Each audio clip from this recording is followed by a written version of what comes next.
Bom dia, amigos. Elaine de Avaré. Estamos iniciando aqui a sala 5 do EAC. Uma alegria estar com vocês na 10ª edição do EAC. Esse ano com o tema, sempre são temas tão gratificantes para a gente participar, que nos ensinam tanto, né? Mas esse ano o tema família. E todos os assuntos que cabem em família caberão hoje, né, no sábado. Ontem foi a pré-abertura, neste sábado o dia todo, e amanhã, domingo, teremos aqui esse encontro para refletir, aprender, falar sobre família. Hoje temos nessa sala os amigos Karina, de Marília, e Walter, de Pindamonhangaba, que apresentarão aqui um tema bastante rico para a gente conversar em família, que é enfermidades físicas, espirituais, doenças e convívio familiar. Vamos chamá-los, Walter e Karina, para estar aqui conosco, dar o seu bom dia. Bom dia, Walter. Olá, Nani, bom dia, tudo bem? Obrigado pela presença em nossa sala e vai ser um prazer. Isso. Karina, bom dia.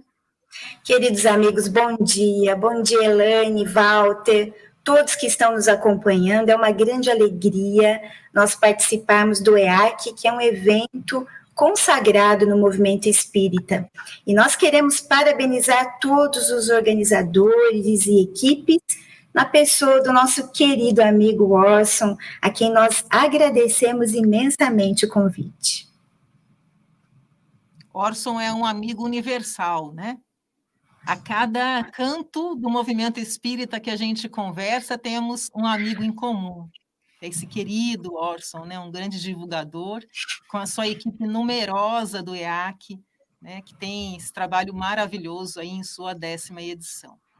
Nós vamos passar agora um vídeo, porque o EAC também tem o seu cunho social, né? Um vídeo dos amigos lá de Araraquara, do Instituto Eurípides. Pode pôr. Olá, eu sou Orson de Matão.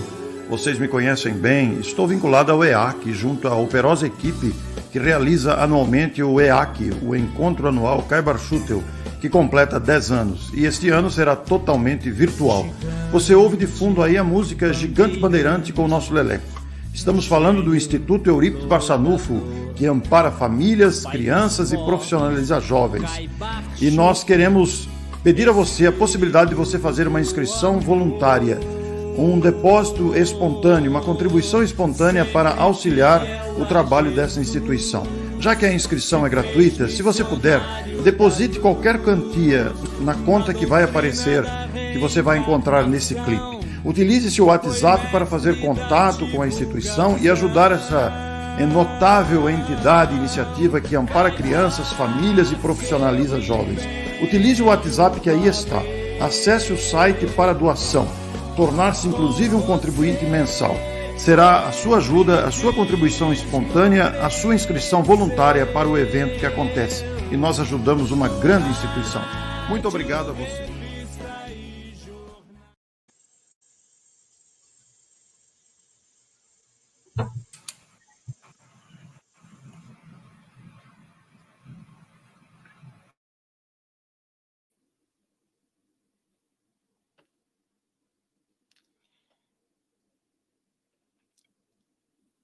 Dando continuidade, eu estou falando aqui da Colônia Espírita Fraternidade, de Avaré, que compõe um centro espírita e uma entidade social, né, que faz um trabalho bem bonito aqui com criança e adolescente, e represento o movimento espírita José Herculano Pires, que é formado aqui em Avaré, terra natal de Herculano, é formado por os centros da cidade de Avaré e pelas cidades da região. Temos aí um grupo de amigos que fazem parte desse movimento, que tem o nosso encontro anual, que sempre é em junho. Vou apresentar para vocês agora a Karina e o Walter, começando pela Karina. Karina Queizimodel Rafaeli. Ela é médica, formada em Marília. Eu vou ter que ler, gente, porque essa mulher faz tanta coisa. Eu brinquei com ela que ela é um centro espírita, né? Porque é bastante longo aqui as atividades que ela desenvolve em Marília. Ela é médica, né, formada lá em Marília, ela tem residência em radiologia, né, trabalha com ultrassonografia, é espírita há mais de 20 anos, trabalha no Núcleo Espírita Amor e Paz, onde há 12 anos participa da diretoria, é expositora, tem o curso que ela coordena do Livro dos Espíritos, do Livro dos Médiuns e Pérolas do Evangelho, da série Fonte Viva.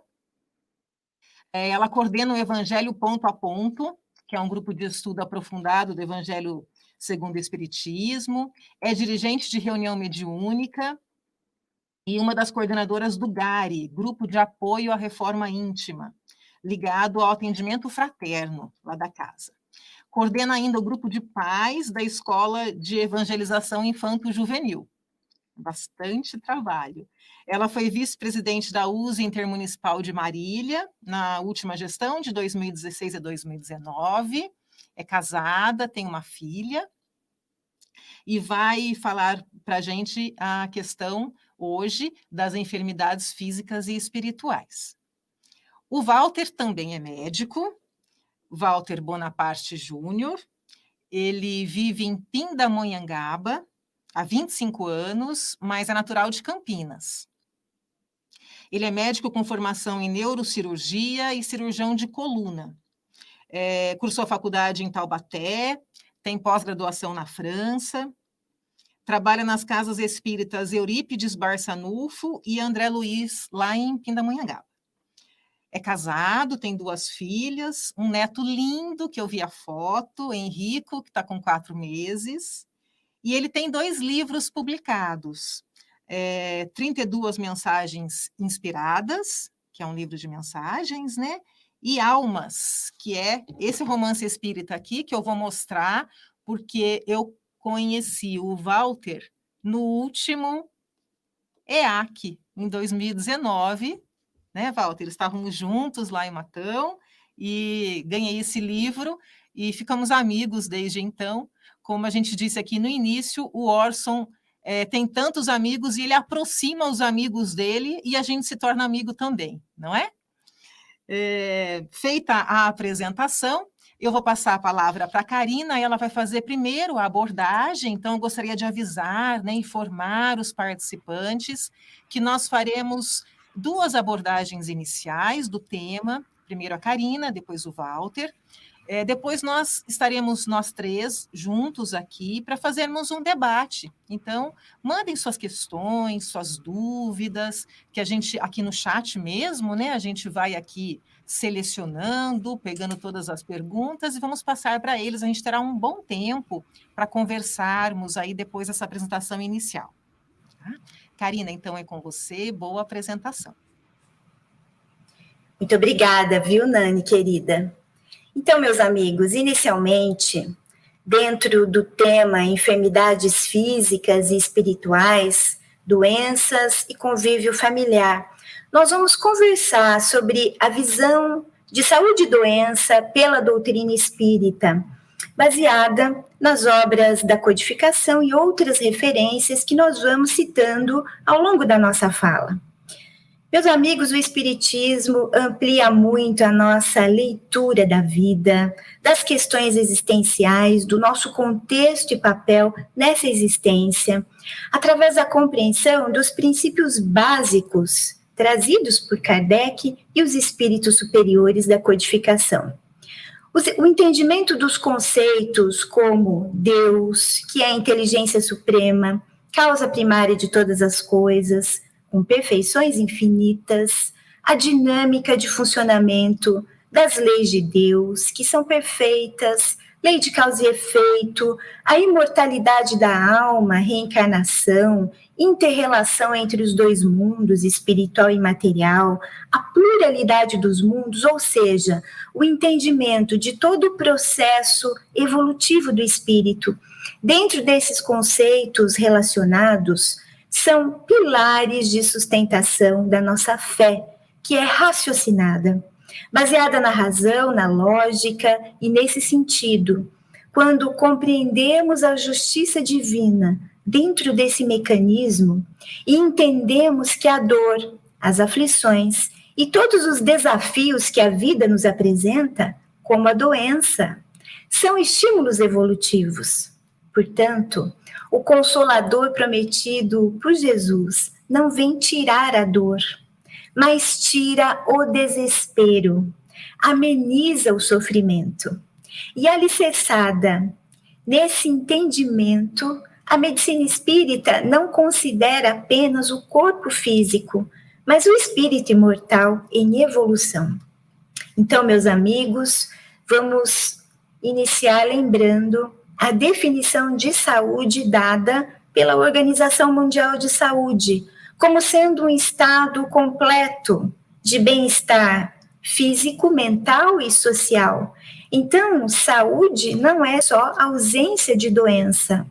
E o paradigma médico espírita aprofunda essa definição, colocando no espírito a prioridade de tudo, considerando o homem como um ser holístico e com uma complexa morfofisiologia, composta não só pelo corpo físico, mas pelo perispírito, que é o envoltório semimaterial do espírito, trazido por Kardec no século XIX, e os outros corpos sutis que conhecemos hoje, muito pela coleção André Luiz, psicografada por Francisco Cândido Xavier. Sendo assim, o conceito trazido pelo benfeitor espiritual Emmanuel na obra O Consolador, lá na questão 95, aprofunda a definição de saúde, dizendo que saúde significa perfeita harmonia da alma. Um conceito complexo, o que seria uma alma em perfeita harmonia? Será que existe isso nesse nosso momento evolutivo, em um mundo de provas e expiações? Nós tivemos o privilégio de ter aqui na Terra uma alma em perfeita harmonia, Jesus, que foi o espírito mais perfeito que já passou por aqui e, portanto, é o nosso modelo e guia. Então, levando-se em consideração esse conceito de saúde utilizado pela medicina espírita, o próprio Emmanuel tem uma fala muito interessante na obra Pensamento e Vida, no capítulo 15, intitulado Saúde, que nós trouxemos para as nossas reflexões dessa manhã. Então, um pequeno trecho que diz assim: a cólera e o desespero, a crueldade e a intemperança criam zonas mórbidas de natureza particular no cosmo orgânico, impondo às células a distonia, pela qual se anulam quase todos os recursos de defesa, abrindo-se leira fértil, a cultura de micróbios patogênicos nos órgãos menos habilitados à resistência. O que Emmanuel está dizendo? Que a ira, as explosões de raiva, o desespero, os desequilíbrios internos e emocionais, sentimentais, gerados por nós, pela nossa má administração das questões, provocam falhas no sistema imunológico, adoecimentos nos órgãos menos resistentes, aqueles órgãos sensíveis, em algum momento da nossa jornada evolutiva. Portanto, meus amigos, um simples resfriado ou uma doença mais grave denotam algum tipo de desequilíbrio que aconteceu em algum momento. Hoje, nós temos referências científicas da relação psiquismo saudável e sistema imunológico forte, sustentando o que o benfeitor espiritual nos disse. Então, essa falha no sistema de defesa imunológico é causada pelo desequilíbrio emocional, sentimental, relatado por Emmanuel, e também pelos nossos abusos, desregramentos e maus hábitos a nível físico. E cabe a nós o esforço da disciplina, acionando a vontade para realizarmos as mudanças saudáveis no estilo de vida e desenvolvermos recursos emocionais para aprender a lidar com as dificuldades, com os desafios da vida, porque nós temos condições para isso, nós temos potencialidades divinas. Então, a doença é uma das expressões do indivíduo na vida. Não significa que se estou doente, necessariamente eu estou ou sou desequilibrada. Veja Chico Xavier, trazia várias enfermidades. Era desequilibrado? De maneira nenhuma, muito ao contrário. Então, a doença pode ser uma expressão do passado. Importante nós lembrarmos que o corpo físico manifesta as necessidades de aprendizado e a lei de Deus, amorosa, misericordiosa, nos dá aquilo que podemos suportar. Deus não coloca um fardo pesado em ombros frágeis. O fardo é proporcional às forças. Já nos disse o Espírito Lacordaire, no capítulo 5 do Evangelho segundo o Espiritismo, numa belíssima mensagem, o bem e o mal sofrer. Então nós adoecemos porque somos espíritos em evolução. Os imperfeitos, de terceira ordem da escala espírita, que nós aprendemos no Livro dos Espíritos, somos nós. Teremos saúde, a perfeita harmonia da alma, quando nós estivermos mais evoluídos, mais aprimorados. E Kardec já nos trouxe essa visão. No capítulo 28 do Evangelho segundo o Espiritismo, intitulado Coletâneas de Preces, Kardec nos diz que as doenças pertencem às provas e às vicissitudes da vida terrena. São inerentes à grosseria da nossa natureza material e à inferioridade do mundo que nós habitamos. As paixões, os excessos de toda espécie, criam em nossos organismos condições malsãs, condições propícias às doenças. A mesma coisa que Emmanuel nos disse naquele trecho de Pensamento e Vida.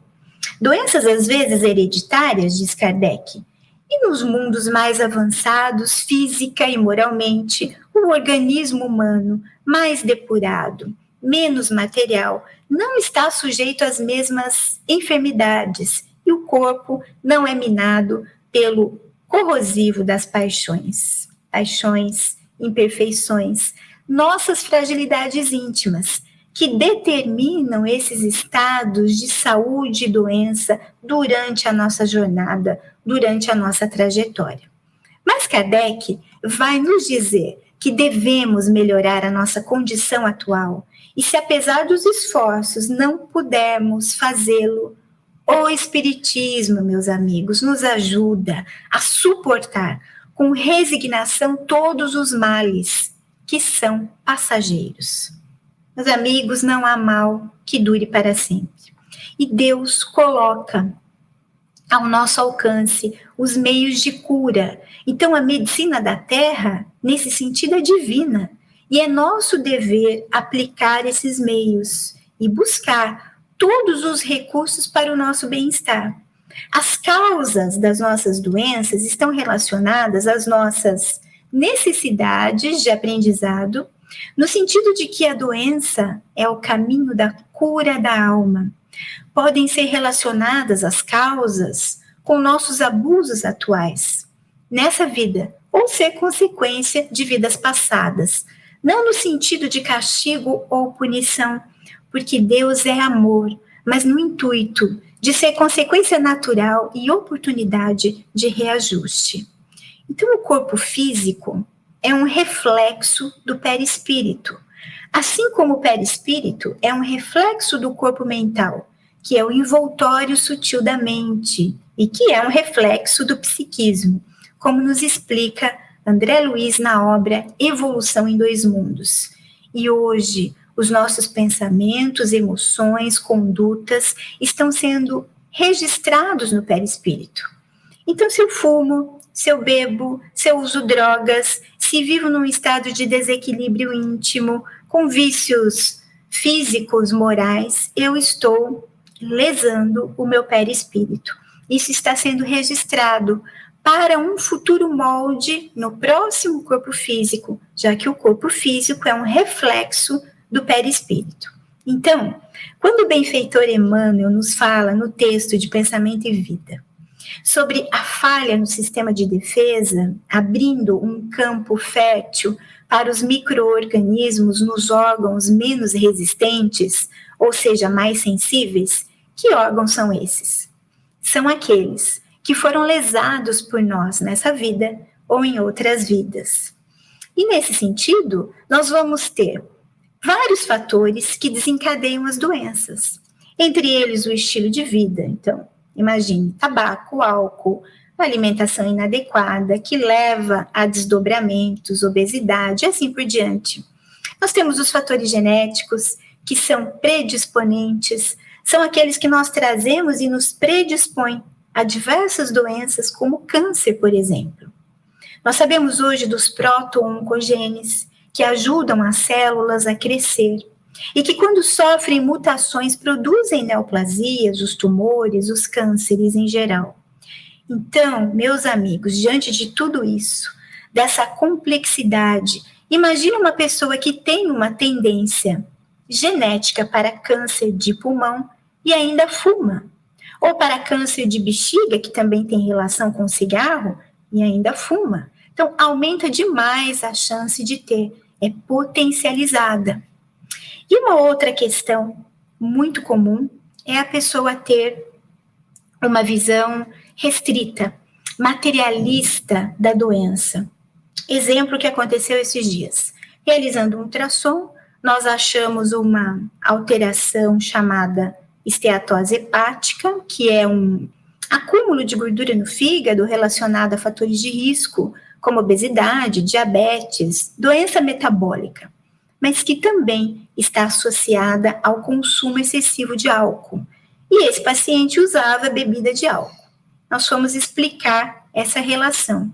E ele disse: mas o meu avô bebeu e fumou a vida inteira. Morreu com 92 anos de causa natural, de velhice. Então, meus amigos, isso é muito comum. É uma visão muito limitada da vida, materialista, levando em consideração apenas essa vida. O que aconteceu com esse vovô que bebeu a vida toda? Aparentemente sem consequências nessa vida. Ele lesou o perispírito.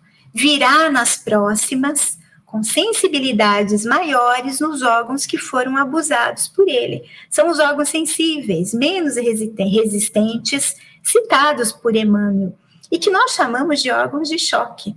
É quando você tem o fígado mais sensível, o sistema gastrointestinal, pâncreas, garganta, por conta do passado. Então, tem pessoas que sofrem um estresse e já tem dor de cabeça. Tem um estresse, tem dor de estômago, de maneira recorrente. Então, é isso. Durante o meu diagnóstico de câncer, eu tive 2 no mesmo período, tireoide e mama. O que eu mais ouvi foi assim: nossa, Karina, você não bebe, não fuma, não come carne vermelha, pratica exercícios físicos e teve câncer? Então, é uma visão estreita. Imagina se eu fumasse, se eu bebesse, se tivesse outras comorbidades, como as coisas ficariam mais difíceis. Portanto, meus amigos, nós somos hoje as construções de ontem. Então, a doutrina espírita, ela nos ajuda na compreensão da questão, nos oferecendo suporte para o enfrentamento positivo e ajuda no complemento do tratamento, que começa na reforma íntima, com as prescrições do maior médico que é Jesus e que nos deixou um compêndio, um tratado de saúde no Evangelho. E aí nós temos todo o apoio complementar da Casa Espírita, que será abordado por Walter, permitindo ao médico integrar o tratamento espiritual a todo o arsenal terapêutico que nós aprendemos nas universidades. Então, o paradigma médico espírita trabalha com um campo muito ampliado e profundo. É a medicina da alma, que não considera só o corpo físico fragmentado. Nós não vamos tratar o pulmão o baço, os rins. Claro que nós precisamos das especialidades, porque o conteúdo é muito vasto, mas preservando essa visão integral do ser humano. E nesse sentido, a cura passa pela autocura. O médico é apenas um intermediário do processo. E a família tem uma participação muito importante, como nós vamos ver com o Walter, nesse processo que é coletivo. Não estamos reunidos ao acaso em um núcleo familiar. Temos vínculos do passado. Então, a doença não é só minha, o meu câncer não é só meu, ou do meu ente querido, faz parte de um mecanismo, de um estímulo evolutivo para todos os que convivem, e que, se for bem vivenciada, a doença será o caminho da cura da alma, daquele que está enfermo e de todos os que adoeceram juntos. Então, antes de nós encerrarmos aqui a nossa fala, eu gostaria de dizer a todos os corações que estão nos ouvindo da importância de nós cuidarmos do corpo físico, que é instrumento de evolução do espírito. Meus amigos, visitem os médicos. E se o acesso é difícil, com certeza na sua cidade há algum nível de atenção primária à saúde, com os programas de prevenção. Isso é muito importante. Então, nós agradecemos imensamente a oportunidade dessa fala. Nani, querida, voltamos com você.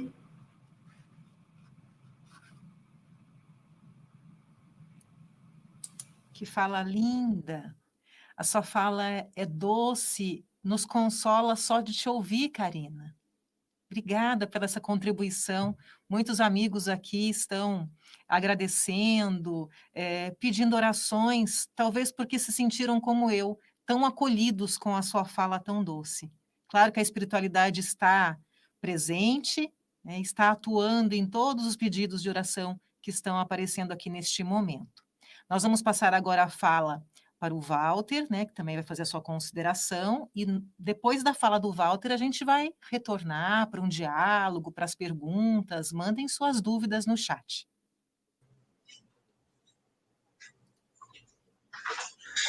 Bem, olá, Elaine, Karina, novamente, bom dia a todos que nos ouvem. Agradeço ao nosso amigo em comum, Orson, que realmente é um agregador de pessoas, uma pessoa maravilhosa, de uma proatividade incrível, e que consegue fazer um evento, desde que tivemos a oportunidade de frequentar de maneira presencial, uma única vez em 2018, com 900 inscritos. É um evento EAC, realmente é um evento especial, que nos deixa maravilhados de tantos expositores, de tantas coisas que acontecem, e tantos assuntos importantes, e agora esse ano exclusivamente de maneira digital, de maneira não presencial. Eu parabenizo a equipe do Orson e do EAC, e que realmente o evento continue e tenha frutos, trazendo a todos muito conhecimento, muito conforto, que a doutrina espírita possa se espalhar e possa realmente trazer para as pessoas que estejam presentes um conhecimento e momentos agradáveis juntos com todos os expositores. A Karina foi bastante feliz na sua exposição, na conceituação de saúde, tanto na saúde do ponto de vista médico quanto espiritual, e colocou para a gente algumas definições importantes diante da Organização Mundial de Saúde e também perante a doutrina, né, que difere um pouquinho, e também talvez a gente possa pensar que essa conceituação da saúde como também bem-estar total e completo da alma seja aquilo que a gente almeja, né? Como ela comentou que só conhece uma alma que esteve presente, que conseguiu atingir, que é Jesus, a gente tem que visualizar, tem que ter como norte o comportamento e a evolução de Cristo mesmo. Então, a saúde não é uma coisa desta vida, a saúde completa, atual, e sim a ser atingida em diversas encarnações e com evolução. Mas, do nosso ponto de vista, aquilo que nos foi destinado para que a gente possa abordar um pouquinho, bater um papo com vocês, lembrando que o tema, então, da conversa é enfermidades físicas e espirituais. O subtítulo é doenças e o convívio familiar. Então, com relação a doenças, a Karina já falou bastante coisa de doenças, né? Vamos abordar um pouquinho com vocês o conceito do convívio familiar. A gente sabe que é uma coisa difícil, tanto uma doença da própria pessoa, quanto de alguém que esteja próximo a gente. Quanto mais próximo, mais difícil, uma vez que a nossa relação é mais íntima, nosso amor é mais intenso, e então a gente tem mais dificuldade. E eu dividi para vocês em 3 subitens. O primeiro subitem seria família, um laboratório evolutivo. O segundo subitem é como enfrentar a doença em família. E no terceiro a gente trata um pouquinho do tratamento espiritual complementar. E por que complementar? Porque nós dois sendo médicos, estamos acostumados a fazer o tratamento do ponto de vista físico. E, obviamente, o espiritual nos complementa. Essa é a nossa formação.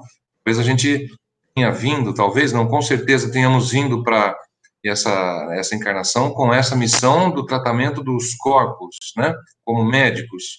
Mas a abordagem, como a Karina também disse, sendo holística, não existe maneira do médico ser uma pessoa profissionalmente completa sem que ela leve em conta que o ser é um ser espiritual. E não estamos aqui por pouco tempo, ou melhor, estamos aqui por pouco tempo com esse corpo, com essa veste, que precisa ser cuidado.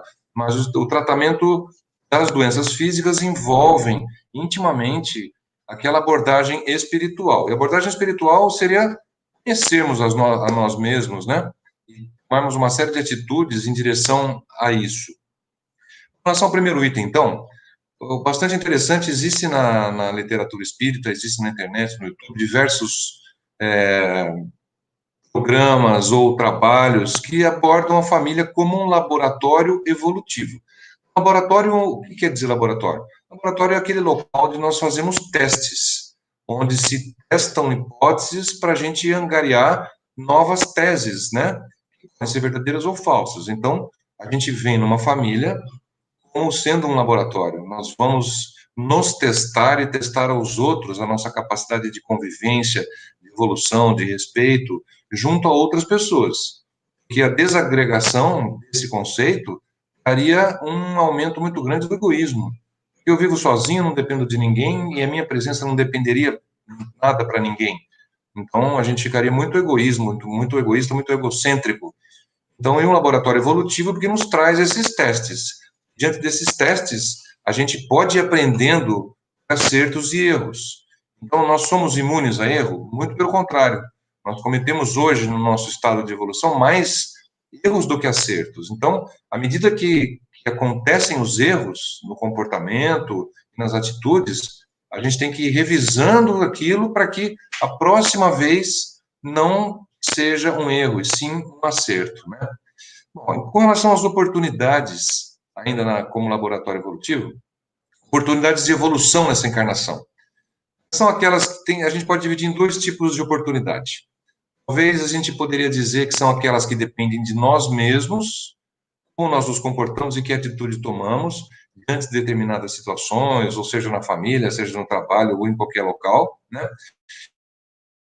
E aquelas que envolvem o nosso núcleo mais próximo, o nosso núcleo afim, pessoas que nos circundam, que nos rondam, seja também no trabalho, seja no clube, seja dentro da família, seja no seio da família mais íntima, do seu cônjuge de filhos e netos, como a Elaine citou, né, eu avô há pouco tempo também, é uma nova experiência, né? Então, o que essas pessoas que nos rodeiam, nos trazem de experiências, e ao mesmo tempo que elas nos provocam de sensações para que as nossas experiências sejam melhoradas e maturadas. Existe um livro, uma série de 5 livros muito interessantes da Federação Espírita Brasileira, eles chamam Estudo Aprofundado da Doutrina Espírita, né? E o livro 4, no seu capítulo 4, tem o título de A Humanidade Regenerada. E nesse capítulo, eles fazem uma citação da família, como família, a célula fundamental da organização social. Então, a célula fundamental, e família, como é que a gente pode entender família? A gente vai conceituar a partir de agora um pouco de família. Porque família não é aquela história clássica de você falar, é o pai, a mãe, um filho. Não é isso. Família, né? Como é que a gente pode definir família, então, para que a gente entenda esse conceito?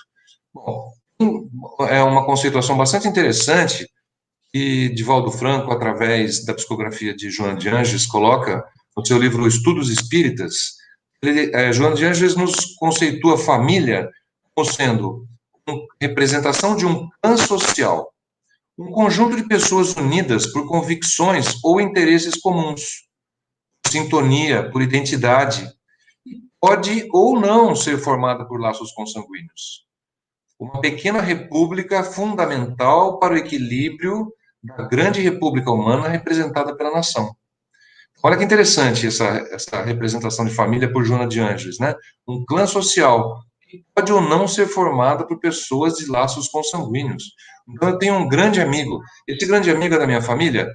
Sim, é da minha família. Em algum momento, temos identidades espirituais, identidades de conceitos, identidades de outras encarnações, né? E, de repente, dentro de casa tem uma pessoa mais estranha do que algum amigo que a gente tem, né?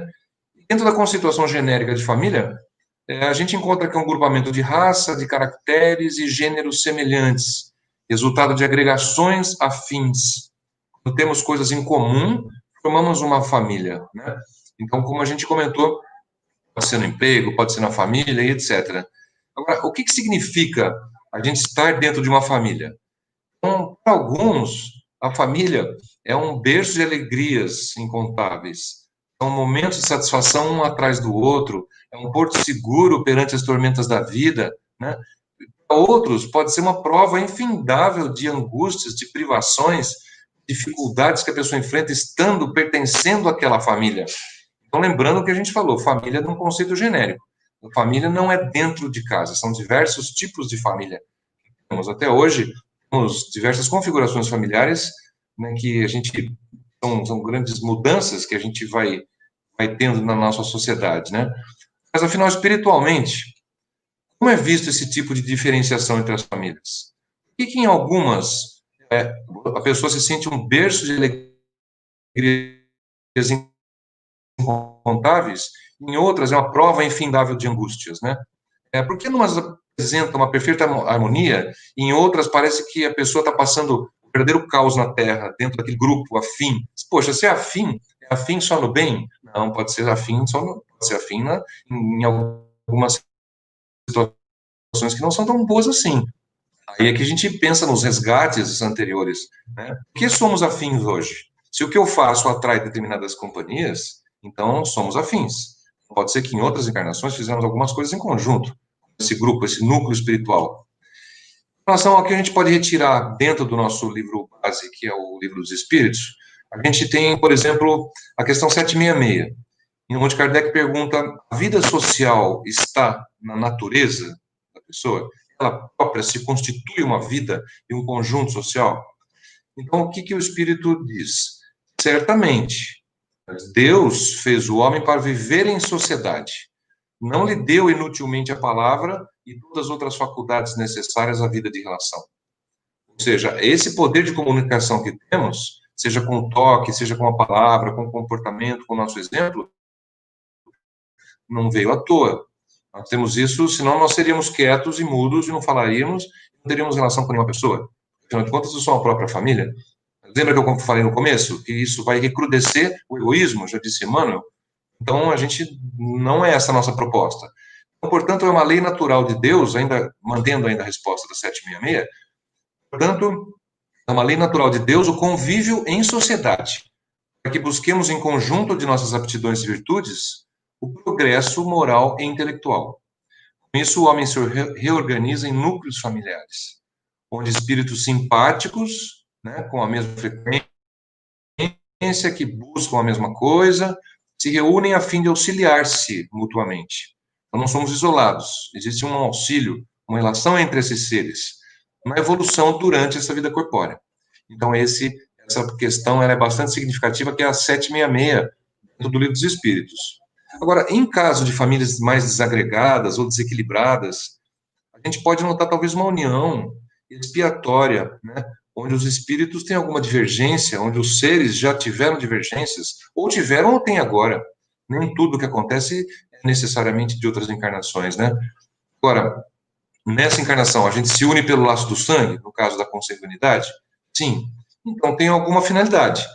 Para acertar diferenças de sentimentos, que a gente possa trabalhar isso, e a tolerância, o respeito e os sentimentos se elevarem de vibração. que a gente atinja um grau diferente e vá podendo crescer naquela escala que a Karina também nos citou, né? Então, por intermédio da justiça divina, um certo inimigo de outrora pode se tornar seu irmão numa vida atual, né? E esses casos normalmente se devem a situações que se repetem em muitas encarnações, obrigando que uma maior proximidade entre esses dois seres seja estabelecida a fim de se depurarem esses laços entre os espíritos. Então, aqueles que encarnam numa mesma família, sobretudo como parentes próximos, né, os mais consanguineamente falando, chegados da gente, são, por maioria das vezes, espíritos simpáticos, que já foram ligados a relações anteriores, e que expressam uma afeição recíproca na vida terrena. Porque, atualmente, nesta vida terrena, tem alguma coisa em comum. Já tivemos no passado, então se agregam novamente. Alguns resgates, para alguns auxílios, não necessariamente eu tenho alguma coisa contra aquela pessoa, mas pode ser o contrário. Nós juntos crescemos mais, né? Mas também pode ser que eles sejam completamente estranhos. Agora, sempre alguém conviveu comigo em outra encarnação? Não necessariamente. Várias pessoas do meu núcleo de família, lembrando do núcleo de o que é uma família, né? Do ponto de vista genérico, família, eles podem ser completamente estranhos nessa encarnação. Podem estar se agregando pela primeira vez, ou por poucas vezes se viram, né? Mas talvez em outras situações foram afastados entre si, né? Ou não, ou estiveram pertencendo a outros núcleos, e existe uma mesclagem entre esses núcleos para que um possa fazer provações e crescimento aos outros, né? Isso a gente encontra no Evangelho segundo o Espiritismo, no capítulo 4. Isso é citado dessa maneira com que eu falei para vocês. Então, não são os verdadeiros laços de família aqueles da consanguinidade, né? E sim os da simpatia, e sim os da comunhão de ideias. Esses são os laços das famílias, né? Os quais prendem os espíritos antes, durante e depois das encarnações terrenas, né? Então, seguem-se que dois seres nascidos de pais diferentes podem ser mais irmãos pelo espírito do que se fossem pelo sangue. Então, a gente encontra em algumas famílias pessoas tão afins e são só conhecidos ou não são tão próximos, não tem uma consanguinidade, né? Esse é o conceito de família espiritual. E segundo Kardec, ele diz o seguinte para a gente, que os tipos de família que Kardec recebe a informação dos espíritos, que existem dois tipos, aquelas mais duráveis e as mais frágeis. Então, as famílias mais duráveis são aquelas de ligações espirituais, são conectadas pelos laços espirituais. Aquelas mais frágeis, não necessariamente ruins, são simplesmente mais frágeis, talvez mais passageiras, ligadas apenas pelos laços corporais, né? As primeiras são mais duráveis pelos laços espirituais, pela purificação que perpetuam no mundo espiritual, através de diversas migrações da alma em diversos corpos ao longo das encarnações. São mais duráveis, mais perenes. E as segundas são mais frágeis, que dependem da matéria, e se extinguem muitas vezes com o tempo. E dependendo da moralidade, podem se extinguir mais rapidamente ainda, já na existência atual. Então, são os dois tipos de famílias que Kardec conceitua, que são as espirituais e as materiais, que dependem dos laços corpóreos, né? Então, foi aí que Jesus quis tornar compreensível para a gente, dizendo a respeito de seus discípulos, né? Onde ele cita, aqui estão minha mãe, meus irmãos, os laços do Espírito. Todo aquele que faz a vontade de meu Pai, e que está nos céus, é meu irmão, minha irmã e minha mãe. A gente encontra no capítulo 14 do Evangelho segundo o Espiritismo. Um exemplo bastante forte para a gente vindo do Mestre, né? Bom, nesses dois casos, a questão familiar é a mesma, né? Porque as pessoas podem estar ligadas por um laço ou por um outro, corpóreo ou espiritual, mas estão na mesma família. E o que se procura, então, nesse laço? Procura-se a fraternidade, procura-se a união com as pessoas, o respeito e o crescimento conjunto, que vai nos levar a conceitos que levam à reforma íntima, né? Então, é no seio familiar que devemos buscar o primeiro movimento rumo à reforma íntima, que dependem de nós mesmos, mas nós mesmos estamos inseridos naquele seio familiar, naquela família. Então, é nesse movimento que a reforma íntima pode ser levada em frente, que muitas vezes a gente não consegue de maneira solitária, não dependemos exclusivamente de nós, né? Então, estou conceituando bastante a respeito de família. A proposta foi que a gente falasse como enfrentar a doença também, né? E que tratamentos a gente tem. Mas se a gente não conceituar bastante o que é família e como ela é inserida, e como nos comportamos nesse mundo, com relação àqueles que nos circundam, fica difícil da gente entender o restante. Esse é o ponto, é o coração principal do nosso bate-papo de hoje, então, né? Então, os problemas familiares são, em geral, muito importantes na nossa evolução. É no núcleo familiar que encontramos, nas convenções, o esforço em nos entendermos melhor, as necessidades íntimas de ter um bom convívio, e é isso que buscamos diariamente. Então, não adianta a gente ouça alguns conceitos e que a gente não faça aquela introspecção. Como eu estou me comportando? Saia dessa conversa, desse bate-papo, e faça uma reflexão a respeito do seu comportamento. Como você trata a sua família? Como você é tratado pelas suas famílias, vamos dizer assim? Qual é o respeito que você tem pelas pessoas? Qual a consideração? Você fala mais ou você ouve mais essas pessoas? Porque às vezes a gente quer se manifestar, mas às vezes a gente precisa ouvir mais do que falar. Então, por isso, temos aí os dois ouvidos e uma boca, para que a gente possa primeiro ouvir de maneira mais sábia e depois nos pronunciarmos, né? Não deixar aquele espírito explosivo se pronuncie primeiro. Então, pensa, né? Aquilo que contam os conhecedores da vida de Chico Xavier, que o melhor remédio para esse estouro é a água, né? Por que a água é o melhor controle para que a gente não estoure de repente com alguém? Porque quando você tiver raiva, você fica com raiva, o que você faz? Ó, toma um golinho de água, segura essa água, conta até 3, que a vontade de estourar vai passar. Então é isso que o nosso Chico Xavier dizia, né, com relação a se controlar, porque muitas vezes não está em nossas posses, em nossas capacidades, o controle imediato de alguma reação. Então a gente pode segurar um pouquinho através da água, né?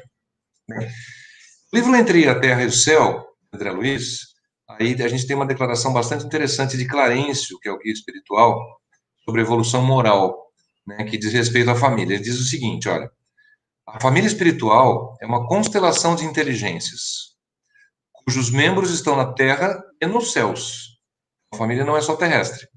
Aquele que já pode ver mais um pouco além, auxilia a visão daquele que ainda se encontra em luta, desvencilhar-se da própria cegueira.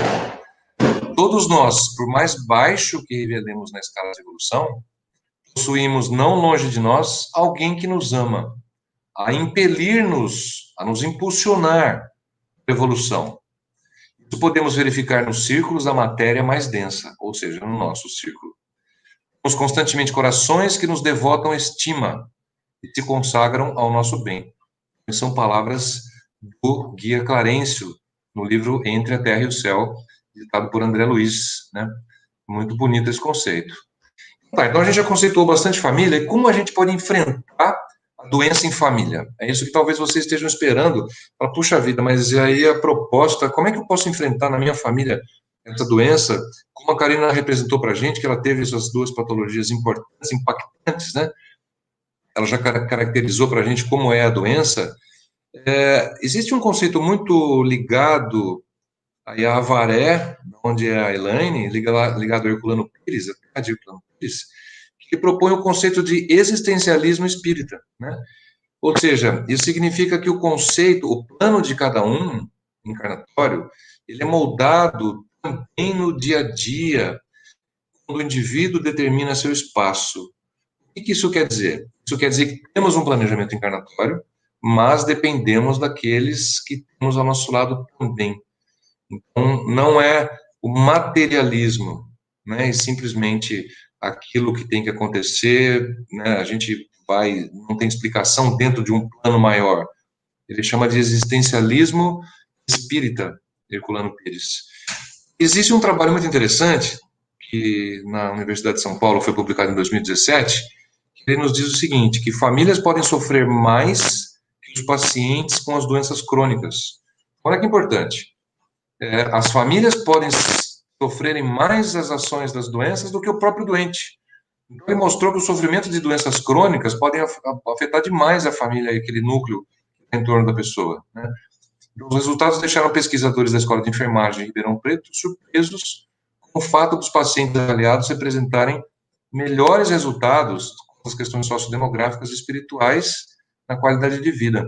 Ou seja, familiares às vezes têm um impacto maior com o seu familiar doente do que o próprio doente. Esse estudo observou altíssimos níveis de depressão e ansiedade nesses familiares, o que fortalece a hipótese que a gente tem que, nas circunstâncias daquele adoecimento crônico, daquela patologia por tempo prolongado, né, uma insuficiência hepática, ou uma insuficiência renal, ou um Alzheimer, que é um outro assunto muito profundo com relação ao impacto da doença na família, ele ameaça a continuidade da vida do doente, correto? Então, ambos, paciente e familiares, são acometidos com sinais e sintomas ansiosos e depressivos, né?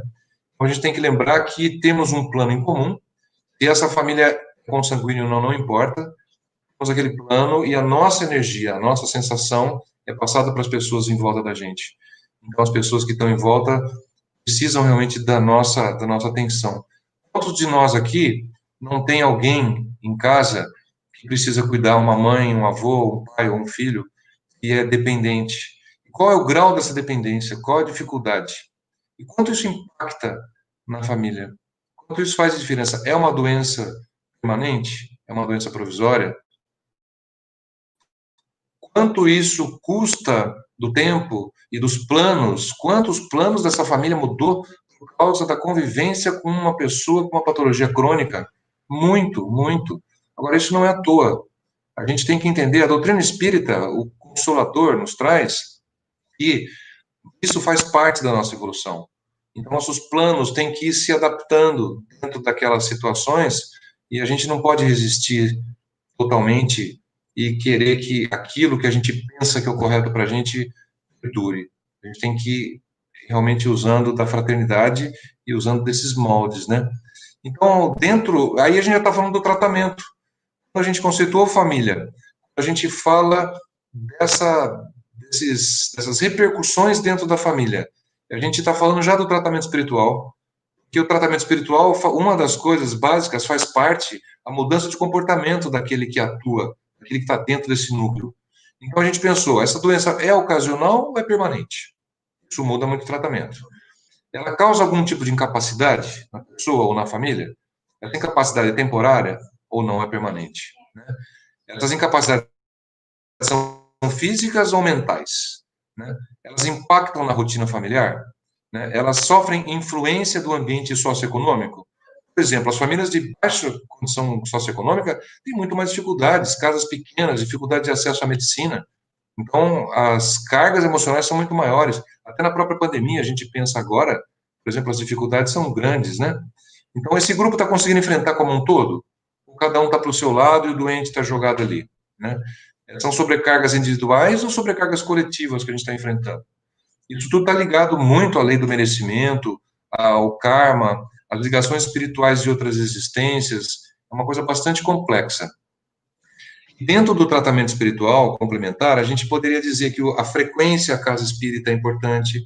Agora, se a pessoa não for espírita, alguém de você que está ouvindo que é de outra doutrina, de outra religião, de outra orientação, participe no seu tempo religioso, procure aquele que te orienta, né? A espiritualidade é mais importante do que a religião, né? Então, o conceito da espiritualidade está intimamente ligado a nos conhecermos e aceitarmos uma vida imortal e um espírito eterno. Né? O atendimento fraterno dentro da casa espírita, pessoas que têm experiência e são intuídas por seres de mais luz que podem nos trazer informação, estudos, leitura, livros, os livros da codificação. Eu ouvi numa palestra outro dia que se a gente não tiver lido com atenção, estudado as 2.000 páginas dos 5 livros de Kardec, a coisa não adianta ir para frente, que a gente tem que primeiro começar por aí. Né? Eu concordei. A oração, por exemplo, é um tratamento? Sim, existem palestras e comprovações, sociedades brasileiras médicas, principalmente a cardiológica, está muito avançada no efeito da oração direta ou intercessória, daquela que eu peço para mim ou alguém pede por mim. Existe toda uma energia mobilizada em que os guias vão atrás e que essa energia é ligada e existe, sem dúvida, trabalhos científicos já publicados, não é simplesmente uma crendice, é efetivo e eficiente, eficaz, né? O passe magnético é um tratamento? Sim. Passe espiritual, passe magnético dentro da casa espírita, imposição de mãos, também tem que ser procurada. O uso da água fluidificada, sim, dentro dos centros, a água fluidificada, ela é um remédio bendito, é um remédio em que os nossos guias colocam aquilo que nós necessitamos dentro daquele copinho. Não é simplesmente uma água, e sim um remédio que você está tomando para você ou para os seus familiares, né? A prática do Evangelho no lar, bem importante, demais. Então, o Evangelho no lar, ele traz grandes benefícios, a leitura de um livro, a escolha de um dos livros da doutrina, e leitura semanal, leitura diária, como puderem, um comentário dentro do núcleo familiar reunido, né? É muito importante, é um tratamento espiritual complementar às doenças crônicas, para as patologias, uma vez que a gente está falando de doenças e convívio familiar, né? Bom, enfim, então a gente tem toda uma gama de assuntos dentro da espiritualidade e práticas de saúde. É um assunto que pode ser discorrido por muito tempo, né? Então a gente tem como uma comprovação da efetividade do cultivo à espiritualidade, amenizar o sofrimento dos doentes crônicos. E não só dos doentes, e sim daqueles que convivem também com os doentes. Nas famílias em que a espiritualidade, a religiosidade e crenças pessoais são mais presentes, o sofrimento é encarado de uma forma mais positiva. Utilizar a fé como um recurso a mais para lidar com problemas e adversidades das novas condições de vida. Às vezes assusta, né? Depois as pessoas vão se adaptando, mas às vezes assusta. A espiritualidade fortalece a formação de crenças e valores que estimulam práticas saudáveis perante estas doenças, né? Por fim, a gente citar aqui um artigo do Chico, ditado por Emmanuel no livro Fonte Viva, sobre parentes, né? Um trechinho que eu vou ler para vocês. Ele diz o seguinte: inútil é a fuga dos credores que respiram conosco sobre o mesmo teto, e o tempo nos aguardará implacável, constrangendo-nos à liquidação de todos os nossos compromissos. Sem dúvida, a equipe familiar no mundo nem sempre é um jardim de flores. Por vezes, é um espinheiro de preocupações e de angústias, reclamando-nos sacrifício. Os parentes são obra de amor que o Pai compassivo nos deu a realizar. Isso que eu queria passar para vocês, Elaine, é um assunto bastante bonito, bastante difícil de abordar, porque cada família tem a sua dinâmica, mas eu acredito que a espiritualidade e as crenças que tem em cada família são presentes, são necessárias para que a gente possa enfrentar essas situações de dificuldade. Eu fico aberto aí às questões e ao que a gente tiver para bater um papo, com um grande prazer, e agradeço a oportunidade. Excelente, Walter. Obrigada pela sua fala, bastante cuidadosa, né, bastante complexa. Chamamos também a Karina. Vamos organizar aqui a nossa conversa agora. Nós temos aqui já algumas perguntas, né? As pessoas podem ainda enviar, que a gente está acompanhando aqui no chat. Eu tenho aqui um assessor, gente, que é um anjo da guarda, que eu não faria isso aqui sozinho. Então, como eu estou na colônia, eu tenho o Wilton aqui comigo. Depois ele vai dar um oi para todo mundo aí, é que ele disse que ele não quer aparecer, mas ele vai aparecer também. Porque desde o início do convite... Deixa eu dar uma parte só, você explica para o pessoal qual colônia você está, se você está encarnada, né? Como você já conheceu esse nosso ambiente de luz aqui, é quase uma colônia espiritual. Mas eu estou encarnada, estou bem encarnada aqui. Tá bom. Vamos lá. O Wilton estava pegando aqui para mim as perguntas. A gente tem uma primeira pergunta que foi no momento da fala da Karina. Então, se a Karina quiser começar, mas vocês podem, claro, complementar, né, a resposta do outro. Eu acho que é bastante rico esse momento. A gente tem aqui meia hora, um tempo bacana para conversar. É uma pergunta do Pablo. Ele não colocou de onde ele é. Pablo Moreira. A questão dele: como descobrir se a doença física não faz parte da espiritual? Karina, pode começar? Então, Pablo, obrigada pela pergunta, sempre interessante, não é? Dentro de tudo que nós conversamos, Pablo, você pode perceber que a prioridade de tudo é o espírito. Então, de uma maneira muito profunda, as causas são sempre espirituais, não é? Dentro daquela morfofisiologia que nós comentamos. Então, em algum momento, seja um resfriado, seja algo muito grande, uma doença muito grave, houve algum processo de desequilíbrio, seja nessa vida ou seja em outra vida. Então, sempre nós, médicos espíritas, temos como prioridade o espírito.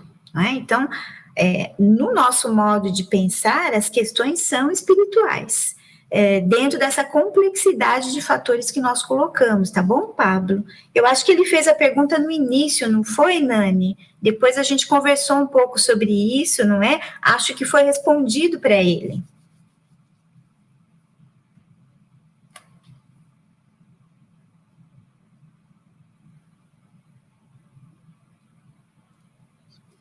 Sim, a gente até comentou aqui que você já havia respondido essa pergunta na sua fala, mas achamos importante, né, considerar aí a colocação dele. Muito bom. O Walter gostaria de fazer alguma colocação? Olha, Elaine, eu gostaria de colocar o seguinte, que eu acho que como nós estamos dentro de uma veste carnal, nós estamos dentro de um... A gente gosta de comparar um pouquinho um escafandro, né? A gente está dentro desse planeta com esse esboço corporal, da mesma maneira que um mergulhador precisa de uma roupa para estar trabalhando em profundidades, então a gente paga um pouco o preço de estarmos com esse corpo atualmente. E esse corpo, ele é falível, então temos algumas doenças que, mesmo de origem espiritual, elas são explicadas da parte biológica, a consequência se faz biológica depois, né? Um início espiritual e toda uma repercussão, em algumas são curadas antes que o perispírito se comprometa, outras evoluem mais, como a Karina comentou, e podem comprometer o perispírito também. Só essa colaboração. Uma outra questão bem interessante que chegou aqui para a gente foi da Fernanda Linhares. A Fernanda está lá em Floripa. Terra linda também, né? Florianópolis. Na opinião de vocês, a pandemia está permitindo que os profissionais de saúde refaçam melhor a anamnese nos pacientes, não só visando a doença, mas também a parte holística? Quem gostaria de começar? E os dois poderiam colocar. Eu posso colocar, se quiser, a Karina começou, eu começo agora, a gente vai alternando. Karina. Um abraço para a Fernanda Linhares, aí que fez contato com a gente também pela Rede Fraternidade Espírita de Floripa, né, Fernanda? Um abraço. Eu acredito que sim. Eu acredito que essa pandemia está trazendo para o profissional da saúde talvez um novo parâmetro, um novo paradigma de comportamento, talvez. A gente está tendo diversos sofrimentos de pessoas muito intenso. Ontem, por exemplo, para exemplificar, a gente tem um colega de turma, não é exatamente da minha turma, mas muito próximo, ele teve a alta do hospital, ele ficou 170 dias internado pela Covid. Então, entubou aqueles casos bastante complicados, graças a Deus ele saiu, tem uma foto com a camiseta, o Guaraci, falar, um abraço forte para ele, que ele tenha uma recuperação maravilhosa, um médico daqui de Taubaté. Então, se a gente pensar, imagina o contato que essa pessoa teve prolongado com os profissionais de saúde. Então, não tem jeito, isso se tornou o quê? Uma família. Então, essa pessoa, esse irmão, dentro de uma UTI ou dentro de uma enfermaria, quase 6 meses, ele adquiriu ou ele resgatou uma família espiritual ali dentro. Então, eu acho que sim, eu acho que a pandemia está permitindo que os profissionais pensem e, de maneira significativa, possam mudar o comportamento e aprimorar e amadurecer essa importância que estão dando, não só na anamnese patológica, física, clássica, científica que a gente faz. Quem não sabe o que é anamnese, são aquelas perguntas que a gente faz para o paciente, né, conhecer a vida do paciente antes de fazer um diagnóstico, né, mas levando em conta o meio que ele está inserido, levando em conta o que ele é como um todo, que pensamentos ele tem, que sentimentos ele tem. Minha resposta para a Fernanda é sim. Karina? Então, Fernanda, Muito bacana a pergunta, concordo com o Walter, e acredito que o convite que nos foi feito através da pandemia é um convite geral, não é? Não só aos agentes de saúde, mas a todas as pessoas para que revejam seus conceitos, como o Walter colocou, as suas posturas, condutas, a maneira de pensar e as suas crenças. Então, nós esperamos que haja essa movimentação mais amorosa por parte de todos. Difícil nós falarmos como será depois da pandemia, não é? Esperamos que sim, que todas as pessoas façam uma revisão, mas nós sabemos que as pessoas, elas têm as suas reações próprias com as questões da vida, né? As leituras que fazem da vida, como o Walter colocou, suas crenças e tudo mais. Então, cada pessoa vai reagir com os seus recursos internos, com o seu grau de maturidade, de maneiras diferentes. Então, sempre que vem uma expiação, uma provação, uma dor na nossa vida, cada um reage de uma maneira. Muitas pessoas vão mudar, sim, outras vão ficar como estão, também. Então, cada um vai reagir de acordo com os seus recursos. Que bom que essa proposta pudesse mobilizar as mudanças íntimas de todos, não é? Inclusive, o que nós também pudemos perceber é uma maior valorização dos agentes de saúde, dos profissionais médicos após a pandemia, que são muito desvalorizados, não é? Então, nós esperamos que sim, Fernanda. É isso, Nani. A próxima colocação, a questão, é uma questão que a Márcia Ferreira nos encaminha do Rio de Janeiro, e eu brinquei aqui com o Hilton que a gente nem sabe do que ela está falando, né? Nossa, que é uma questão que todos passam por algo parecido nas famílias, né, gente? Aquela pessoa completamente distante da família, desagregadora, difícil, podemos considerar um caso de encarnação compulsória? A gente até brincou aqui, compulsória para quem, né? Para a pessoa, para o familiar, né? Quem quer começar? Se quiser, eu posso falar a respeito da família, vou tentar dar minha opinião, já que toca com relação à família. Olha, Márcia, eu acho que a encarnação compulsória é um fato que a gente aprende dentro da doutrina, em que o espírito, ele é colocado a vir de novo, a encarnar novamente, de uma maneira a qual ele não escolhe, ele não faz seu planejamento, não participa da sua vinda, alguns fatores que, no momento, a gente não está aqui para discutir isso. Então, eu acho que diversas coisas podem ser consideradas na sua fala. Então, lembrando que o núcleo familiar está todo interligado, então, a gente pensa assim, que se tem uma pessoa difícil, essa pessoa difícil, ela está tendo dificuldades. Agora, é aquilo que a Nani, nas entrelinhas, colocou na leitura dela. Difícil, e a tarefa e a missão é de quem? É dela que veio, ou de quem está convivendo com essa pessoa, de desenvolver a tolerância, desenvolver um pouquinho mais a capacidade de reconhecer que as pessoas são diferentes e que a gente, às vezes, tem uma tendência de querer que os outros sejam da nossa maneira, né? É natural isso, é natural. Nós nos reconhecemos naqueles que são nossos semelhantes. Quando não são semelhantes, nós temos uma tendência, primeiro, de rechaçar, para depois a gente compreender aquilo que acontece. Então, acho que a questão é um pouco complexa, não necessariamente uma encarnação compulsória. Eu diria que talvez essa não fosse a melhor definição. Eu diria que é uma pessoa que tem desajustes com o grupo, com o núcleo. Então, essa família tem como parte da missão dela, dessa união entre esses seres, trabalhar isso, dos dois lados. Tanto aquela que é considerada desagregadora, difícil, quanto aqueles que estão junto com ela. Então, na minha opinião, essa seria a opinião. Eu vou passar para a Karina para dar a opinião dela, ver o que ela pensa desse caso. Concordo, Walter. O Walter explicou muito bem a questão da configuração familiar, afetos e desafetos. Ele trouxe para nós o capítulo Honrar Pai e Mãe do Evangelho segundo o Espiritismo. Acho que muito bem colocado, Walter.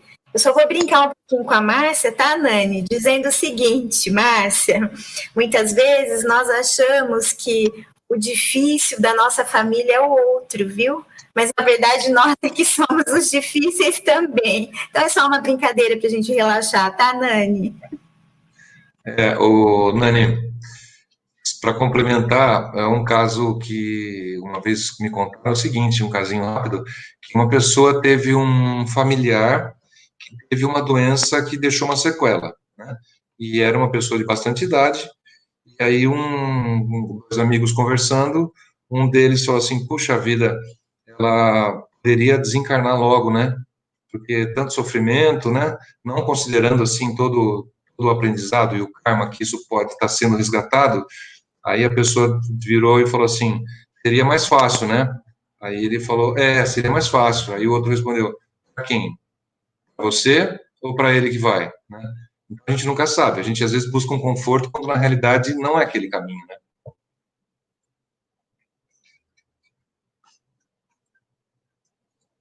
Desculpa. Eu estou sem som aqui.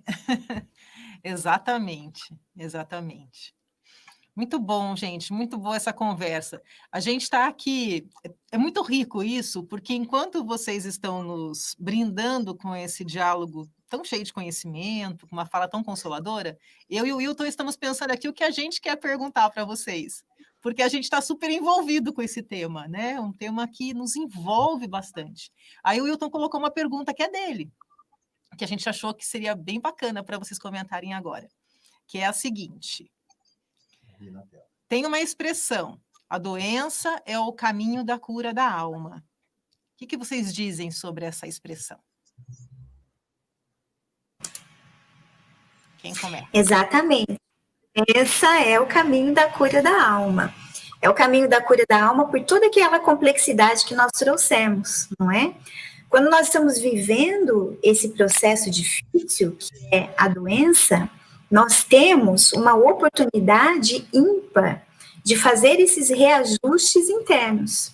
Então, nós estamos tendo a oportunidade de fazer reconstituição do perispírito dentro daquela fala de André Luiz sobre os corpos sutis e tudo mais, em Evolução em Dois Mundos, e estamos tendo a oportunidade de desenvolver virtudes, porque é na tribulação que a gente sedimenta a virtude. Então, se nós conseguirmos passar por essa situação difícil de uma maneira melhor, mais serena, de que maneira?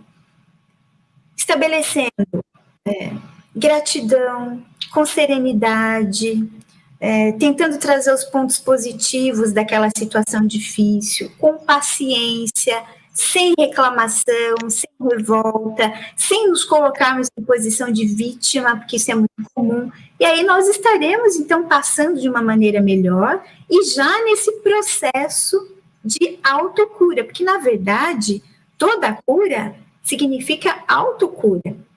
Os médicos, os agentes de saúde oferecem os meios, nós, né, são os intermediários, mas nós é que vamos resolver como é que nós vamos lidar com aquilo, se vamos lidar de uma maneira melhor ou pior. Então, é um processo dentro da família, não é, Walter? Um processo coletivo, porque se nós temos aquele paciente familiar que está na posição de vítima, reclamando de tudo, revoltado, intolerante, quem está ao entorno tem a oportunidade de desenvolver as suas virtudes, de paciência, de serenidade, de tolerância, não é? Então, por isso que é um processo coletivo, mas realmente é o caminho da cura da alma nesse sentido, né? Que possamos mobilizar então os nossos recursos íntimos para estabelecer uma postura proativa e realmente passar bem pelo sofrimento e estabelecermos aí a nossa cura.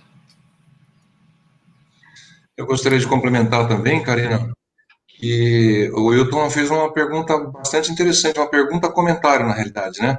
Eu diria que a doença é um dos caminhos da cura da alma, sim, né? Não é o único, né? A alma, ela pode ter cura, não necessariamente, o sofrimento não é absolutamente necessário, dependendo do plano que a gente está lidando, do plano de evolução que a gente está falando, não tem necessidade de ter sofrimento. Nós ainda temos bater a cabeça, a gente acaba sofrendo para poder mudar.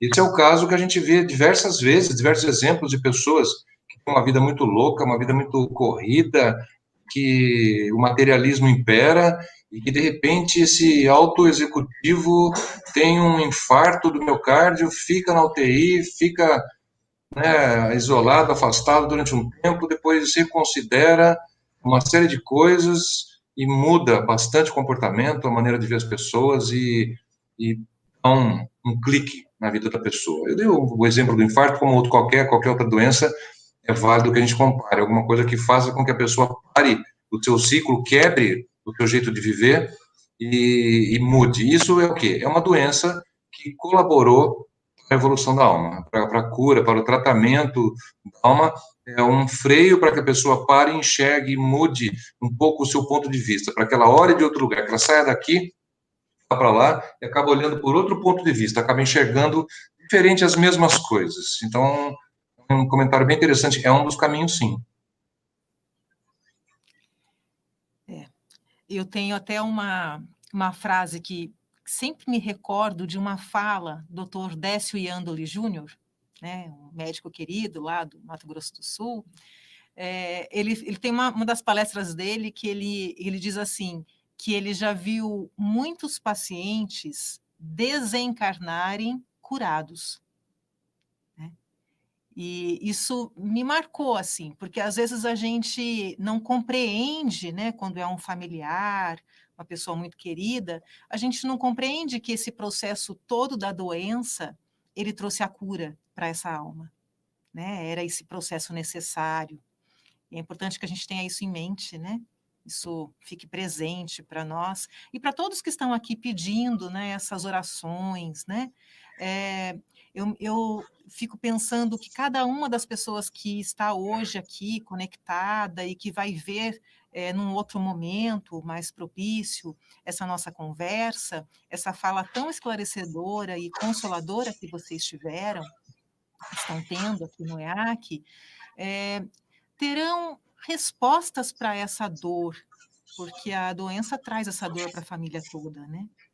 Tem uma pergunta aqui bastante simples, mas que eu acho interessante a gente abordar nesse momento de pandemia, que é: os vírus e as bactérias existem só para provocar doenças? Seria um instrumento de Deus? Karina, pode começar? Sim. Muito bem. Com relação aos vírus e as bactérias ou protozoários e tudo mais, vamos lembrar, né, meus amigos, que nós aprendemos na doutrina espírita que existe ali um princípio inteligente de forma rudimentar. Então, a intenção não é provocar o dano em si, não é causar danos para nós.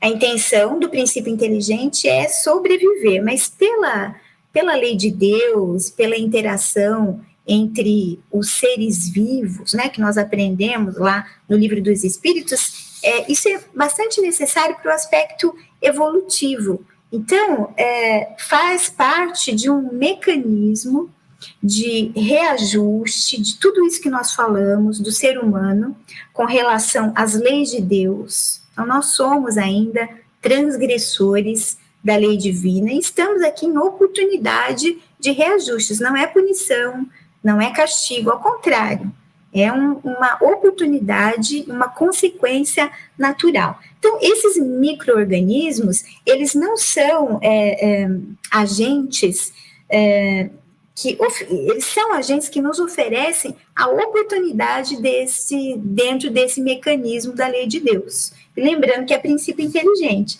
E aí nós vamos lembrar também que nós temos, né, Nani, as bactérias do bem.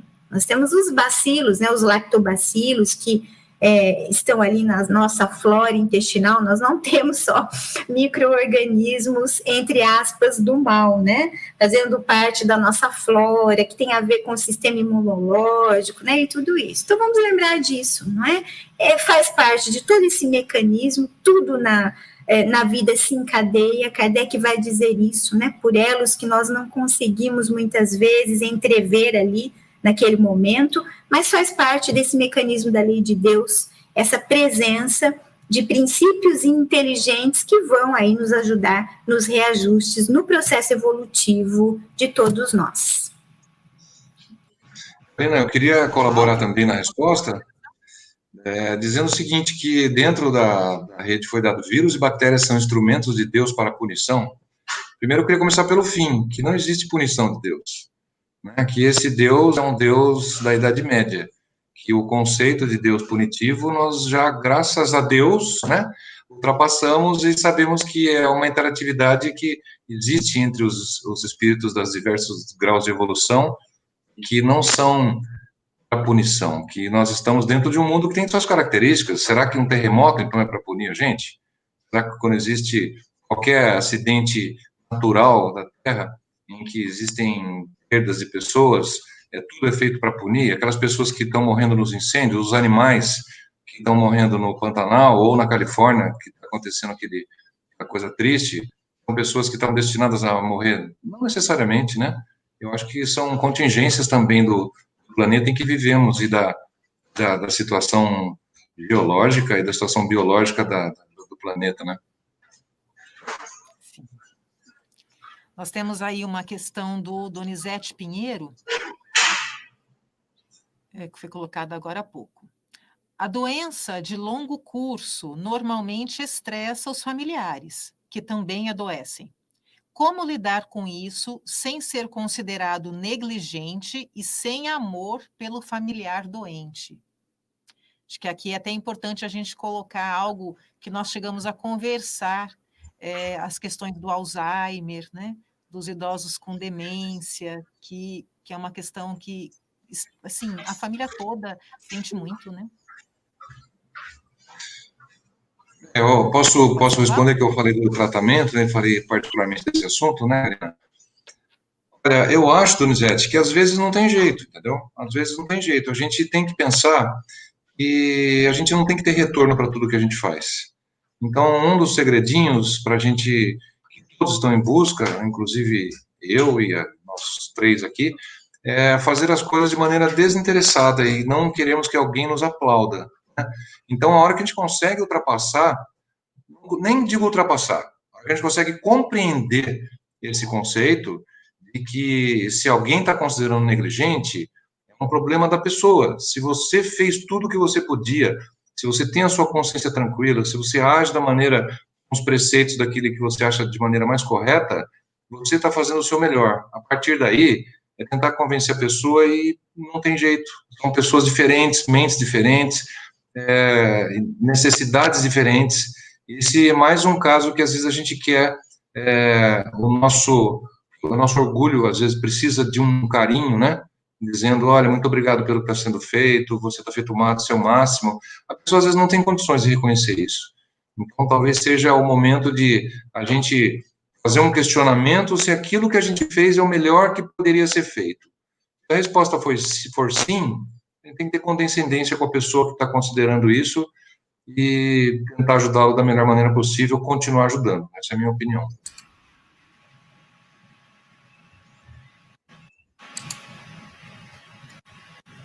Eu acho que Walter respondeu bem, não é? A questão do Donizete, porque quando um familiar adoece, passa por experiências de diagnósticos difíceis, procedimentos, cirurgias, não é? Tratamento como quimioterapias, como nós passamos aqui em casa. Então, agora eu falo como paciente também.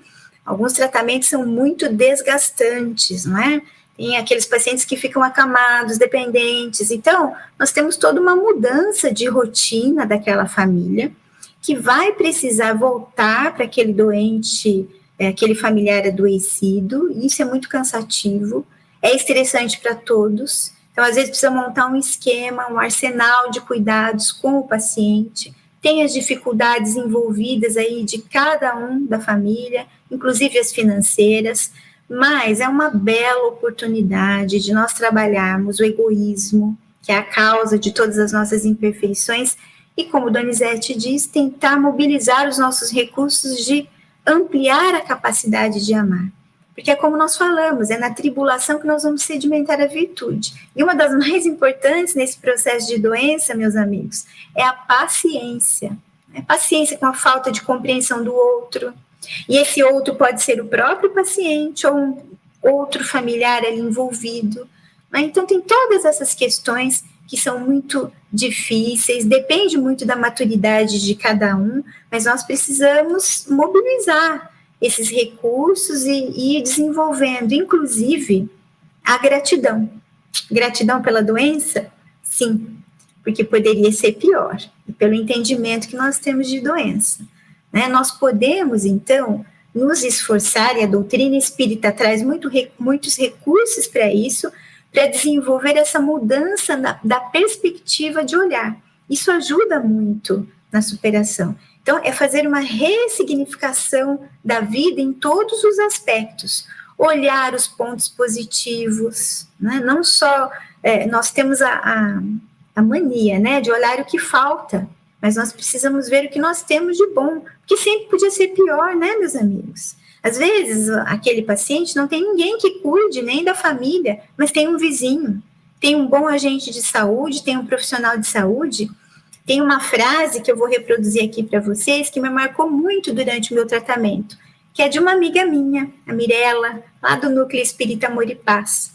E ela me disse o seguinte, uma frase da avó dela, que ficou muito marcada para mim. Uma coisa é você passar pelo sofrimento no conforto, na abundância. Outra coisa é você passar pelo sofrimento na falta. E nós não estamos falando só de conforto material. Isso pode existir ou pode não existir, não ser abundante, mas é o conforto afetivo, o apoio daqueles que estão ao entorno, familiares, amigos, profissionais, porque isso sim, meus amigos, é alimento, é abundância espiritual, não é? Karina, eu gostaria de expressar a admiração que eu sinto por você falar do seu processo de doença de maneira tão serena e tão equilibrada. Porque para um médico falar sobre o seu momento de ser paciente, né, uma doença grave como a que você venceu, você nos traz uma humildade e uma generosidade incríveis, que são realmente muito admiráveis. Eu não esperava que você fizesse essa colocação assim, uma partilha tão franca, tão aberta, e isso enriquece mais ainda aqui essa nossa conversa, né? Essa nossa reflexão. Parabéns por ser assim. Eu queria comentar com você. Nani, mas eu só queria dizer, viu, Nani, que eu fico feliz por poder ajudar de alguma maneira, que a minha experiência sirva, né, para ajudar algumas pessoas que possam estar passando por essa dificuldade como eu passei, não é? Então, eu agradeço a oportunidade, viu, querida? Certamente, você está ajudando muito. Eu só queria comentar com vocês assim, a gente tem acho que mais umas 2 ou 3 perguntas no chat, e faltam 2 minutos para meio-dia. Nosso horário inicial era meio-dia. A gente tem um tempinho, que o Orson me disse aí que a gente pode passar, mas eu quero saber se vocês têm disponibilidade, inclusive familiar, né? A gente está aqui num sábado. Se dá para responder essas questões, ou se a gente responde pelo chat em outro momento.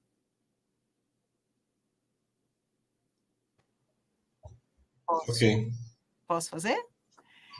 A próxima, Hilton, qual era? Pode. Pode colocar na ordem essa, né? É do Gelson. Se o nosso organismo está com um sistema imunológico forte, vírus e bactérias não o atingem, mas atingem os que estão com doenças crônicas ativas. Na verdade, é um comentário que ele está fazendo, né? O que vocês acham? Sim.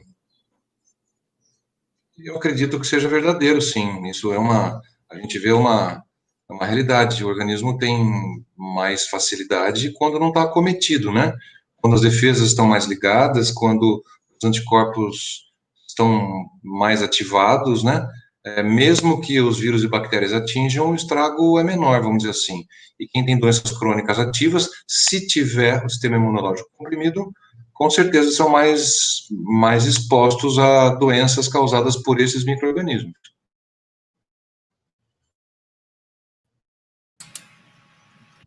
E, além disso, né, nós temos todo o histórico espiritual da pessoa, né, as questões do merecimento, dentro da lei de causa e efeito. Então, e é isso mesmo, porque muitas vezes nós estamos aí na pandemia, uma virose, algumas pessoas vão pegar o vírus e vão desenvolver uma doença leve, uns não vão ter sintomas, outros vão ficar graves e outros vão desencarnar. Então, é todo um processo ali envolvido nesse sentido do desenvolvimento da doença. Mas sim, né, imunológico forte, como nós falamos na exposição, tem muito a ver com a questão do psiquismo, mas nós temos também as causas espirituais dentro do mecanismo da lei aí de Deus.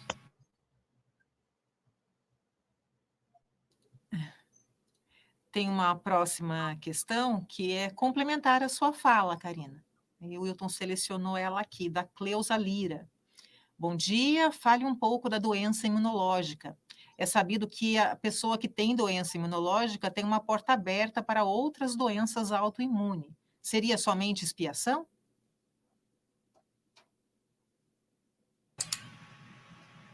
Isso, nós já falamos várias questões, né, a respeito do imunológico, mas aí vamos lembrar, então, da questão da expiação, bem colocado, né, bem lembrado. A doença, ela também pode servir de prova. Então, vamos lembrar de espíritos que vêm com essa proposta em uma família. Vamos pensar, por exemplo, num filho que vem aí com alguma questão, seja imunológico ou não, algum tipo de enfermidade, porque há uma necessidade dessa experiência difícil para os seus pais. Então, vamos pensar nisso. Então, na maioria das vezes, sim, são expiações, mas também nós podemos ter dentro desse processo de doença as causas de consequências, né, que fizemos lá atrás. Então, é a expiação, que é a consequência de uma falta cometida no passado, né, remoto ou em outras vidas.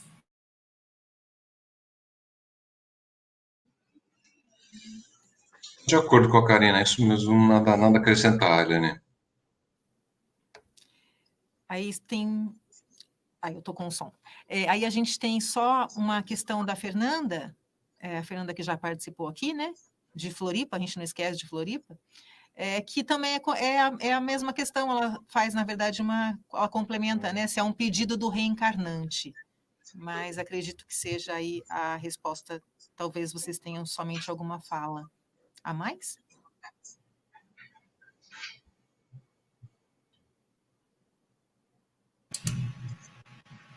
Acho que sim, já ficou bem claro, né, Nani? Acho que é a mesma questão, não é? Aqui no chat, nós temos muitos agradecimentos, depois vocês vão ler aí com calma, dizendo da gratidão de estarem assistindo, né? Essa fala de vocês que foi bastante importante. Eu sinto uma alegria enorme de estar participando do EAC com vocês. Eu só sinto falta de não poder abraçá-los, né? De estarmos juntos e não ter o abraço, mas certamente a gente vai se encontrar, né, e vai poder comemorar e celebrar muitos EACs, e também muitos herculanos, porque eu preciso falar do encontro anual José Herculano Pires, né, que é em Avaré, sempre no mês de junho. Esse ano também foi virtual. Quem sabe o ano que vem a gente consegue fazer presencial. Tem até a fala de uma pessoa querida dizendo que deu vontade de conhecer a colônia. Quando toda a pandemia passar e a gente tiver vacina, a colônia está sempre de portas abertas. É um lugar sagrado aqui em Avaré, maravilhoso. O Walter já veio conhecer, a Karina virá em breve, e todos estão convidados para participar aqui desse nosso espacinho tão abençoado mesmo. Antes da gente fazer as considerações finais, estamos então já partindo para o encerramento, e eu gostaria de passar um recado do Arthur Valadares, né, nosso querido Arthur Valadares, esse menino, né, que tanto nos encanta e tanto nos ensina no movimento espírita. Ele tem um recado para todo mundo. Você pode colocar aí? Olá, queridos amigos, queridas amigas, participantes do EAC 2020. Aqui é Arthur Valadares, passando aqui para fazer um convite para vocês, para que reservem a data aí do dia 8 de novembro, um domingo, em que teremos a primeira versão online da Conesc, a eConesc, evento que se alternará bienalmente com a Conesc presencial. Teremos exposições, rodas de conversa, com o tema geral Eu e a Transição, o que tem a ver com isso, falando, portanto, de temáticas bastante pertinentes para a atualidade do nosso movimento espírita, do mundo, em tudo que temos passado. Então fica o convite, o Orson, inclusive, será um dos participantes de uma das rodas de conversa. Anotem a data e aguardamos vocês por lá. Um ótimo evento para todos, muita luz e muita paz.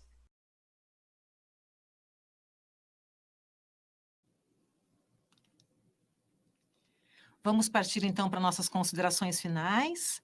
Karina, quer deixar sua consideração, seu tchau? Sim, nós gostaríamos de agradecer imensamente estarmos aqui com todos e dizer o seguinte, viu, Nani e Walter, para aqueles que estão vivenciando a enfermidade, como portador ou como um ente querido, busquem o fortalecimento no Evangelho de Jesus. Nós temos ali todo um arsenal terapêutico deixado pelo nosso mestre, temos o suporte da doutrina espírita que é sustentáculo e continuem firmes nos tratamentos, na medicina da terra, que é divina, os médicos da terra são instrumentos de Deus nesse processo de cura. A medicina atual, eu quero dizer para vocês que está muito avançada. Então, esse é um momento evolutivo para o nosso merecimento, esse avanço da medicina. Daqui 10, 15 anos, eu tenho certeza que nós teremos aí já um grande avanço de tratamento nessas doenças que são difíceis, cânceres e tudo mais. Já temos isso. Então, vamos continuar firmes com uma esperança e uma expectativa positiva, na certeza de que tudo passa e nós, no final de tudo, estaremos muito mais fortalecidos e melhores. Muito obrigada, viu, Nani? Walter? Eu faço as palavras da Karina as minhas também e concordo totalmente com ela. Foi muito feliz na sua fala de encerramento e agradecimento. E lembrando o tema, então, com relação a destacando o laboratório evolutivo. Isso é importante. É importante que a gente tenha dentro dos nossos núcleos familiares essa reflexão, essa avaliação do como estamos nos comportando, né? O outro tem a sua obrigação de fazer isso também, agora nós temos que começar por nós mesmos, né? Então, a dica que fica é que a autorreflexão, o autoconhecimento e traz para a pessoa o caminho e a conduta, o padrão ético de comportamento e moral que o Evangelho nos pede, nos ensina. Esse é o caminho. Eu agradeço bastante a participação, a Elaine, e com a Karina foi um prazer estar com vocês. A Elaine me lembra muito realmente a Colônia Avaré, gostei muito, viu, Karina? Você vai gostar muito de lá. Quem quiser conhecer, ela que coordena, e mais o Wilton estão juntos lá, muito bonito, um trabalho sensacional.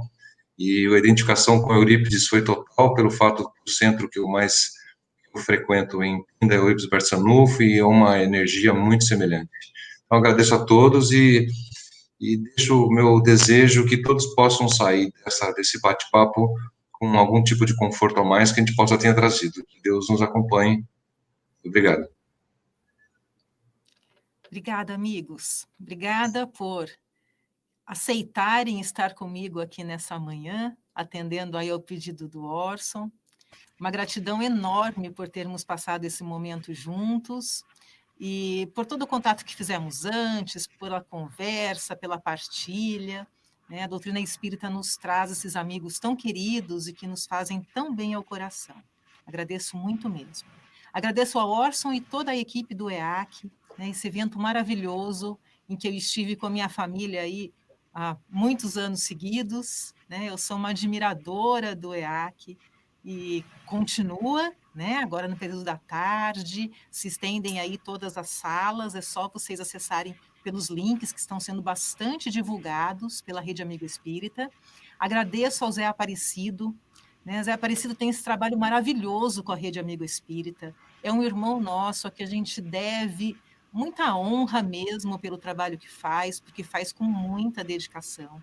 E possibilita estarmos aqui reunidos, né, com quantas pessoas que não poderiam participar do EAC se fosse somente presencial. Né? Ele todo ano está lá, também nos ajuda aqui em Avaré, e a gente tem mesmo muita gratidão pelo Zé Aparecido. Obrigada por tudo. Eu só queria dizer assim, eu sou só uma voluntária na colônia, né? Hilton e toda a equipe aqui de conselheiros é que tem esse trabalho aqui maravilhoso. Eu sou uma voluntária e uma admiradora, né? Participo, mas eu não faço parte desta forma, assim, como coordenando nenhuma atividade aqui, não. A gente pode encerrar. Hilton está colocando aí todas a gratidão, que foi fantástico, realmente gostamos muito, né? Eu gostei muito de estar aqui com vocês. Obrigada mesmo por essa oportunidade. E agradeço aqui meu anjo da guarda, que não quer aparecer, mas se não fosse ele, a gente não tinha feito nada disso tão bem organizado assim. Obrigada, Hilton, e um bom sábado para todo mundo. Viva o EAC! Tchau, tchau.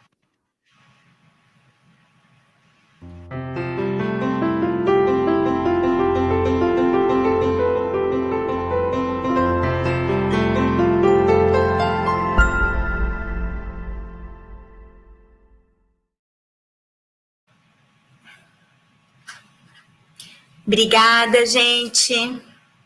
Beijo, Nani.